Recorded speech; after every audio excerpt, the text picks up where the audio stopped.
సరే నా దగ్గర ఒక ఆడియో క్లిప్ వచ్చిందండి. ఈ ఆడియో క్లిప్ లో మాట్లాడింది రావులపాలెం నుంచో మాట్లాడుతున్నాడు. ఎంట్రన్స్ అనమాట ఇది. ఇప్పుడు వాళ్ళ దగ్గర ఎట్లయితే పెట్టుకున్నారో అది. ప్లస్ పక్కనే ఒక 2 కోట్లు విలువ చేసి ఎంకేఆర్ కాంప్లెక్స్ అని ఉంటుంది. 2 ఒక 5 కోట్లు ఉంటుంది అది వాల్యూ. ఆ ఏరియాలో వీళ్ళు అక్కడ పెట్టారు ఆ ఎంట్రన్స్ కరెక్ట్గా.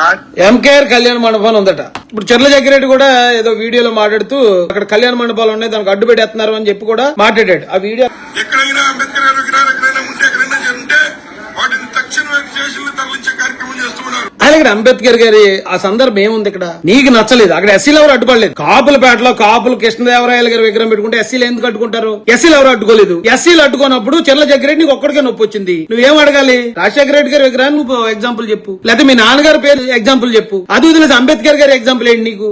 ఇట్లా R&B రోడ్ల మధ్యలో కూలి పిల్లలకి బస్సులు తిరిగిన పరిస్థితి. అలాగే అక్కడున్నటువంటి కళ్యాణ మండపాలు అది మనోడు బాధ. అది మనోడు కళ్యాణ మండపం ఉందంటే అక్కడ ఆ కళ్యాణ మండపానికి కూడా అడ్డు వచ్చేదేమో, ఆ కళ్యాణ మండపానికి ఏమైనా ఇబ్బంది కలిగేస్తుందేమో, ఆ బిజినెస్ ఏమైనా దెబ్బతినేస్తుందేమో అని 2 కులాలు కట్టేశాడు. Direct government కట్టేశాడు. వెనకాల ఉన్న ఎర్రోళ్ళందరినీ రెచ్చగొట్టేశాడు. ఆ ఎర్రోళ్ళందరూ వచ్చి ఇప్పుడు చెర్ల జగ్గిరెడ్డి గారి ఆస్తుల కోసం ఏర పోరాటం చేస్తున్నారు. మామూలు పోరాటం కదా, వాళ్ళకు కూడా తెలియదు. వాళ్ళు ఎందుకు పోరాడుతున్నారు, ఎందుకు బ్యానర్లు పట్టుకున్నారు, ఎందుకు వాళ్ళు నినాదాలు ఎత్తున్నారు, వాళ్ళు ఎవరికీ తెలియదు. చూసారా మైండ్ గేమ్ ఎలాగుందో? అర్థమైందండి. జాగ్రత్తగా ఉండండి. అంబేద్కర్ కోనసీమ జిల్లాలో ఉన్న కాపులు, బీసీలు, రెడ్లు, చెట్టుపల్లిలు గాని లేకపోతే అగ్నికుల క్షత్రియులు గాని అక్కడ ఉన్న అన్ని కులాలు, ముస్లింలు, మాదిగులు, అక్కడ ఉన్న మాలలు అందరూ అన్నదమ్ముల్లా ఉండండి. వైసీపీ ఎప్పటి నుంచో ట్రై చేస్తుంది ప్రతి చిన్నదాన్ని కులాలకు ఆపాదించేయాలని. ఆ ట్రాప్ లో మాత్రం పడొద్దు. మళ్ళీ చెప్తున్నాను, అక్కడ శ్రీకృష్ణదేవరాయలు గారి విగ్రహం పెట్టేటప్పుడు మీకు అవకాశం ఉంటే మాకు ఆహ్వానం ఇవ్వండి, మేము కూడా వస్తాం. అక్కడ ఏమన్నా అడ్డంకులు, ఎలాంటి గున్నానికి పిల్ల ఏమన్నా వచ్చి అడ్డంకులు క్రియేట్ చేస్తుంటే చెప్పండి, మీతో పాటు మేము కూడా నిలబడతాం. జై భీమ్, జై భారత్.